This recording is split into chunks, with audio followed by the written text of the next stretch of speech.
but we got a call on the line here. What's going on, caller?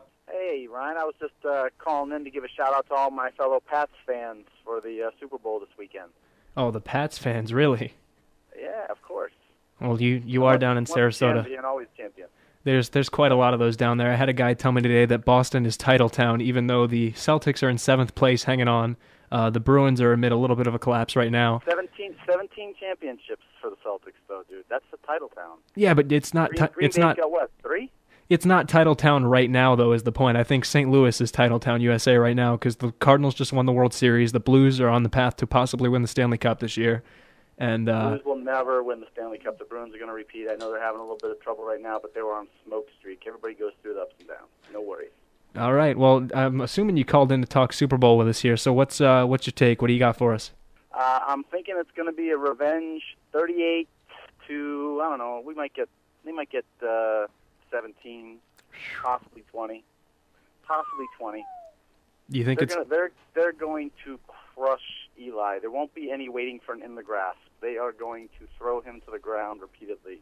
I'll treat him like one of those $5 girls on the corner. I'll let Lee answer that one. His mind is blown right now. I mean, I got my money in on the Giants at plus 3.5. I just think charity's good. I think I think it comes down to the Pats O line versus the Giants D line. I mean, it doesn't matter who the two teams are. If you can get pressure without having to blitz, especially with Brady, if you disrupt him early, make him move his feet and have to move around a lot, I think it's going to be tough for them to put up 38 points. Can you think of one guy outside of Brady who's not a scrambling quarterback that sidesteps the rush better than him? No, I'm not. He has great footwork, but if he gets hit, he's not as effective. And you've seen the footage on that. And I also think if you have Julian Edelman trying to guard Victor Cruz, it's not gonna end well. So I don't. And I think seem to remember a bunch of guys saying that about Troy Brown too. And I remember that he was very key in some playoff and Super Bowl victory. Well, I mean, Anquan Boldin torched Julian Edelman for the Ravens. I mean, they went every time on third down. If it wasn't for Wilfork having a fucking MVP of the game, then that pretty sure the FCC just canceled us. that game ends differently. Thank God for internet radio. Oh, thank God for Howard Stern. So we've had our first F-bomb on the show, and no, I like it. You guys are going. I was a little upset. After that game, to say the least. I like it. Upset after that game, but you know what? Those are the kind of games that indicate destiny. I seem to remember a certain snowbound game where everybody whined about obeying the rules, and that team, I think, won Super Bowl 36. I'm pretty sure. Not positive. I think they wore red, white, and blue. It was after 2001, it was the whole 9/11 thing. I'm pretty sure that those guys. Oh no, definitely. The Patriots. The Patriots won the game.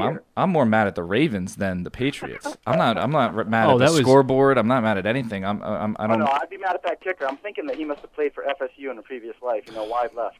Oh yeah. You know what it is? It's because he's a Cowboy. It seems like there's a former Cowboy kicker in every NFL locker room. I'm telling you. And this answers my question to both of you. Do you think this was one of the greatest chokes in the history of the playoffs? In a single game, other than when Buffalo came back to totally destroy Houston, yeah. I don't think that kick was a choke. I think it was a 38-yarder. Come on, a 32-yarder. It was a chip shot. Lee Evans, why can't you catch the ball? Why can't you catch the ball, Lee Evans? That's the game. That just ties it to go to overtime. And that field goal wasn't for the win. But I'm going to give a shout out to an awesome movie called Facing the Giants. God can play a hand in sports. He changed the wind direction. He changed the shot. Unbelievable. Well, look at McFadden going down. He likes the Patriots better. Look at McFadden going down with Oakland too to give Tebow the division, like you pointed out a minute ago, Lee. I'm telling you. It's just. What was that Saturday Night Live sketch? They said they had the guy playing Jesus said that I'm the son of God, but Brady's got to be his nephew or something. Yeah.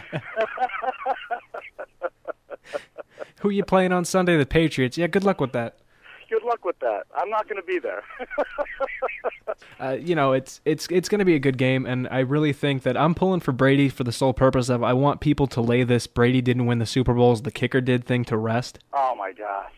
And I'm not a Boston sports fan, but I've heard it time and time and time again used against Boston fans in arguments, and if that's the best thing you can come up with, maybe Boston really is title town. To the guy who's going to blow all of the quarterback records out of the water before he goes and retires, still able to dance with Giselle.